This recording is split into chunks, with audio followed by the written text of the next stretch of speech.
Depression تو خاموش موت ہے، آپ اسے سلو پوائزن بھی کہہ سکتے ہیں، جو انسان پر غیر ارادی طور پر اٹیک کر رہا ہوتا ہے۔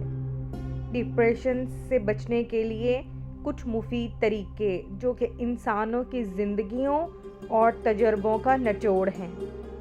سب سے پہلے آپ اپنی ایک ہابی سلیکٹ کریں، مثال کے طور پہ پینٹنگ، کوکنگ۔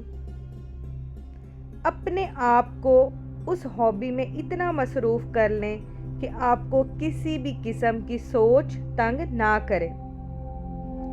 زندگی میں حرکت لائیں، یعنی کہ ایکسرسائز اور واک کو اپنا معمول بنا لیں۔